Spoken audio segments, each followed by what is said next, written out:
Okay, this is the other part. It's not really part two, but I'm gonna attach these to my coronavirus videos.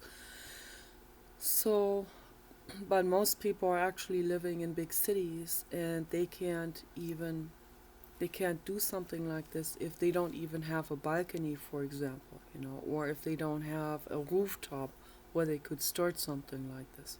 So most people are cramped in, and many of them live in, and also in Asia or like in South Korea, they live in high-rise buildings, and they have like one bachelor apartment in a high-rise building, and it's really really awfully heartbreaking what I saw.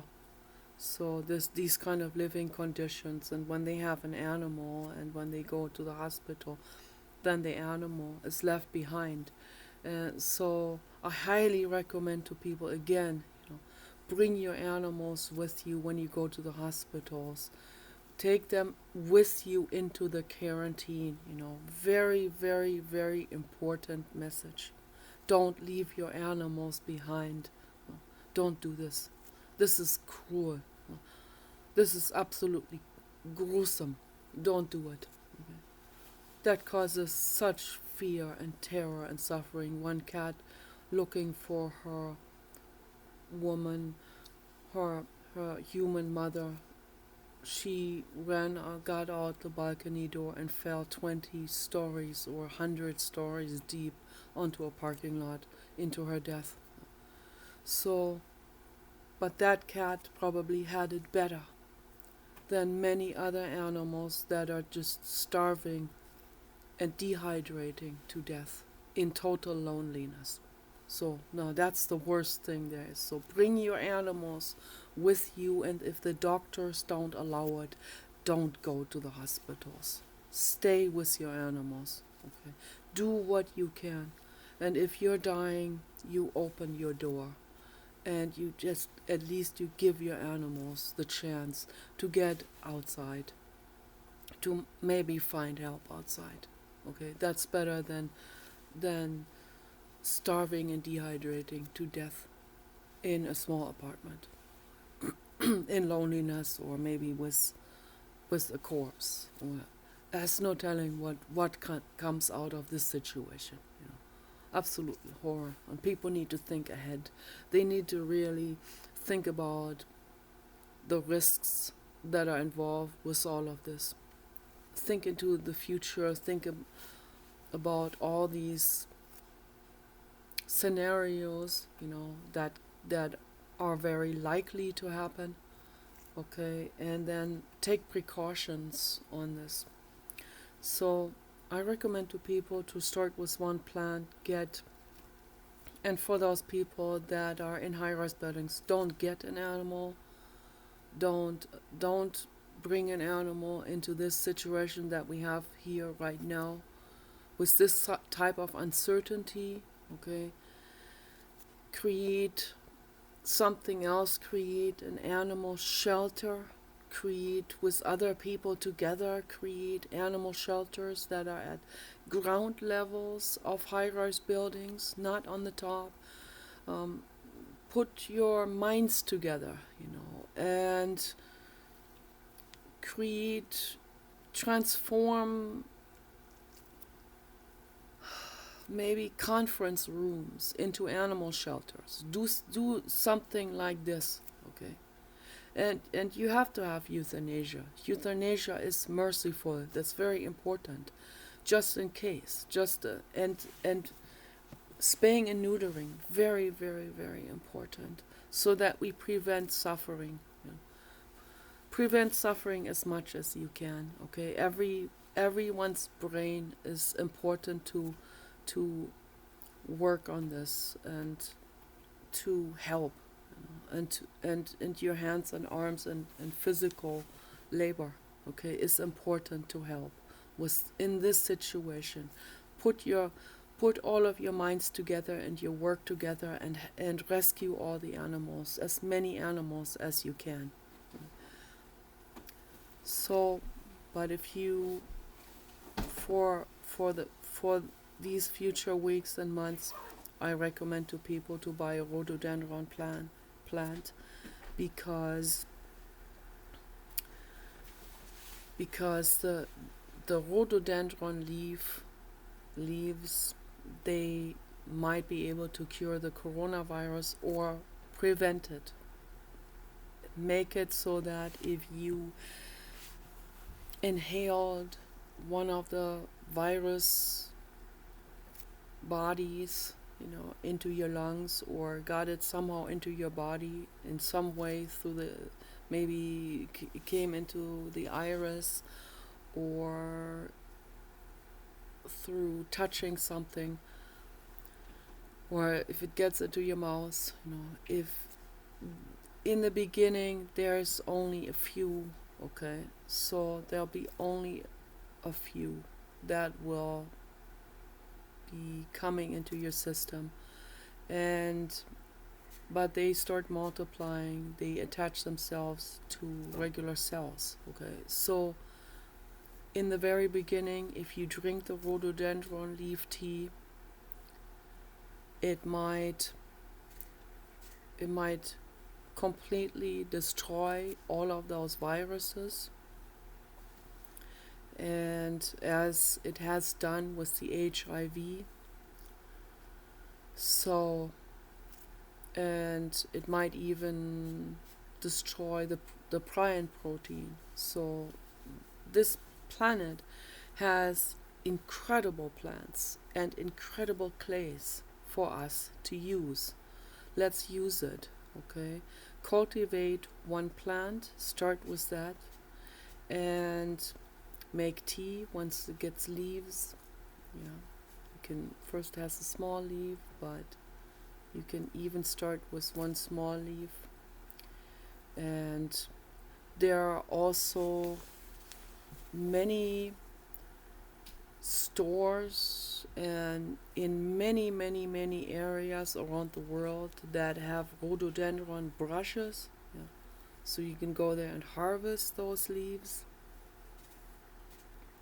and make the tea with it. You might have it in your garden. It's a decorating plant. The flowers are also very nutritious of it, and they also contain those very important healing chemicals, but the leaves have the most of those chemicals in it, and that are very, very disinfecting, and that kill all of those viruses. So it's worth trying that for sure on ourselves, okay? And if it works, I don't know if it can be used on the animals. I know that rhododendron is toxic for dogs, so I would not recommend giving it to dogs. But the dogs normally don't get the coronavirus. There are very, very rare cases where that happened in China, where a dog got it. But it normally doesn't happen. But then the virus also it goes through an evolution. It can mutate, and then we don't know what comes out of that. Whether that might create new forms that will also affect other animals. So, but there are other plants in case an animal gets a virus. So there are other plants that, for example, as I talked about this before, the Camellia japonica. Camellia japonica, or any kind of camellia. Camellia is in the tea family. That is very, very healing. It is antiviral, antifungal, and anti-carcinogenic, which is amazing, and safe for dogs, and safe for animals in general. So Camellia japonica, so you can buy a sapling of Camellia japonica also. So you can buy either one of these plants, buy two plants, Camellia japonica and a rhododendron, and cultivate them in front of your window, and And when they need to be implanted into a bigger pot, you can also order this on the internet, or you can go to one of the one of those hardware stores where they have, orchard equipment and stuff like this. So nursery equipment, and you can get a cheap bucket also at the 99-cent store, the Dollar Tree store. You can get cheap buckets.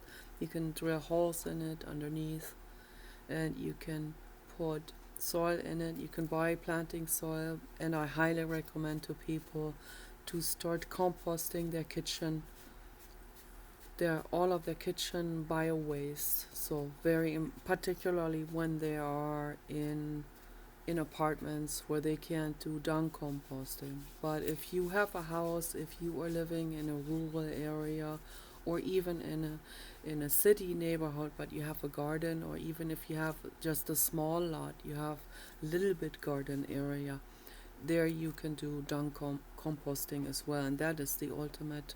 That is incredibly important, for this entire planet, not just during this crisis time, but in general. And I think that this crisis time will actually give people an incentive to reform all of these things that desperately needed to be reformed already for years and decades. Okay. So now is the time to reform all of this, and so there's no more excuse now that, and there's no more time left now.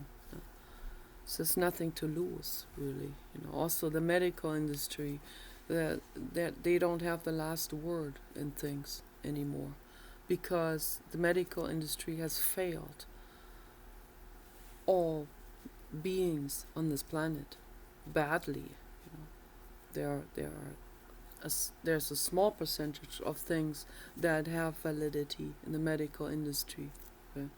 But the medical industry is not about curing and healing, and so that's why the herbalism and the holistic healing practitioners are coming in, and the holistic healing experts that basically learned all of these things from scratch on their own, like myself, that learned all of this through researching, through decades of researching and learning and reading. Okay. And now that information and those people are coming in now, and we need to listen to them, and not just listen to them, but, and this is really the key here, every single person is responsible in researching all of this for themselves. Okay, every single person,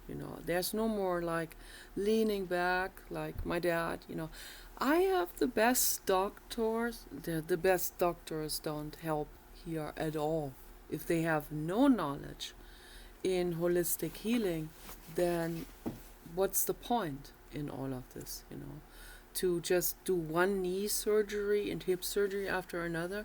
No, that's not healing. That's not taking responsibility. Taking responsibility is to not even get the knee surgery, to not even need the hip transplant of metal parts embedded and stuff like this. So, we're living organisms. We can heal. And in order to do this, we have to take responsibility, and each person has to do that legwork of learning and reading, okay? The mental legwork to go out there and find out and research things and try it out on themselves, okay? Every person has that responsibility. Okay, you guys take care. Bye-bye.